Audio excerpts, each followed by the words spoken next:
Hi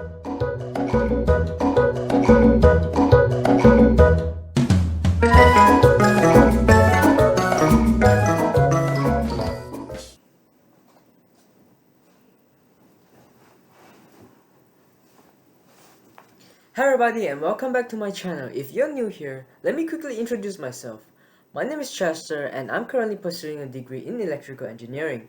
On this channel, I share content that's not only educational, but also entertaining, giving you a glimpse into a life of an engineering student. In today's video, I'll take you through an assignment I worked on this semester.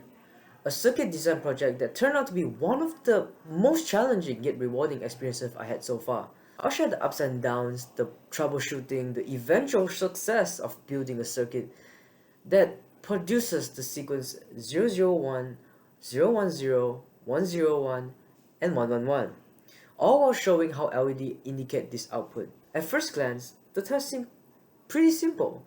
Design and build a circuit using operational amplifiers and logic gates.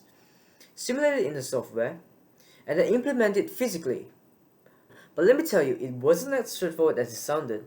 Between dealing with the faulty components, unexpected circuit behavior, and my limited understanding of the concepts at that time, this project pushed me to my limits. We started by simulating a circuit in Proteus, which gave us a clear picture of how the design would look like on the breadboard, and what LED sequence we should expect. The simulation worked perfectly, so I was confident we were on the right track. The next step was to build a circuit. My teammate Trish and I teamed up for this part, and here's a quick clip of me preparing for the lab session. I got to the lab early to set up the components that we need.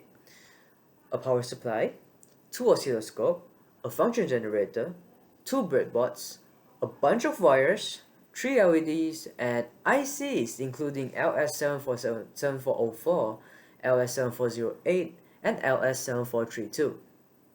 Once Trish arrived, we started configuring the circuit.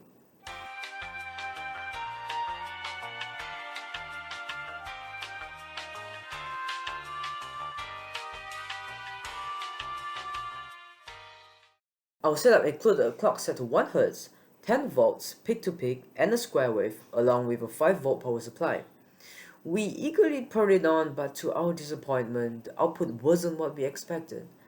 To identify the problem, we decided to test the components individually, starting with the LS7408, which is the AND gate.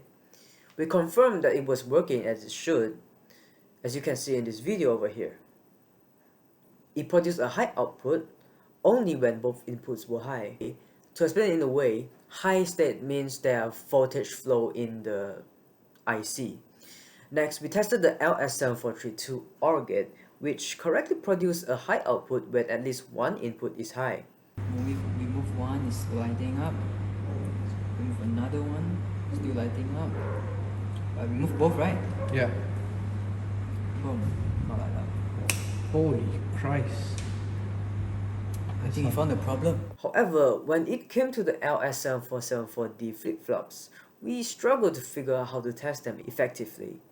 We even swapped them for new ones. But the sequence still wasn't correct. After several attempts at reconfiguring and testing the circuit, we decided to take a break and revisit the problem a week later. A week went by and our progress was very slow. We figured out that the wire might be the problem, so Trish brought his own wires. But the output still wasn't right. A classmate suggested connecting the set and reset pins of the flip-flops to 5 volts for better stability, so I tried that while working alone since Trish was unwell. Unfortunately, even this didn't solve the problem. Frustrated but determined, I kept testing different configurations and studying the datasheets for the components, but nothing seemed to work. Then came to the breakthrough moment.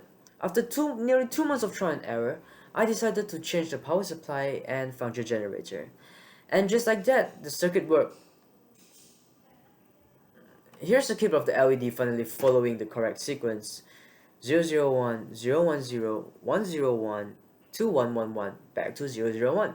While the waveform outputs weren't perfect due to some noise, they clearly showed the design sequence. The right LED had high, low, high, high pattern, the middle LED showed low, high, and the left LED displayed low, low, high, high pattern. This project was a huge learning experience for me. It taught me the importance of persistence, thorough testing, and the value of understanding every component in the circuit. The issue with power supply and function generator was a lesson in not overlooking the basics. In the end, despite all the challenges, I'm proud of the final result. Thank you for watching and joining on this journey with me. If you enjoyed this video, don't forget to give a thumbs up and to subscribe for more content like this. Have you ever faced a project that felt impossible to solve? Share your stories and comments, I'd love to hear them. Until next time, stay curious and keep learning. Start the vlogging out. Yes, sir. This is a 1 month plus doing the circuit. Everybody is here. I think my intern manager asked me, hey, what you did for your class? 1 month I did one circuit. 随便啦，随便啦，随便啦。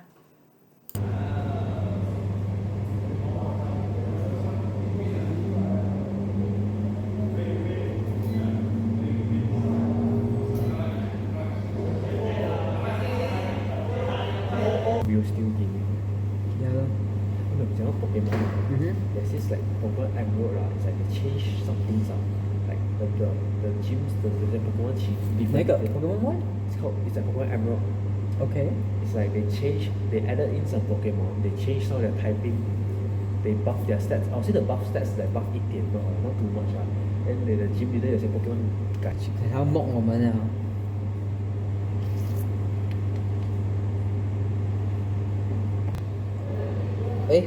方向有个解错了，对 ，OK。That's not good.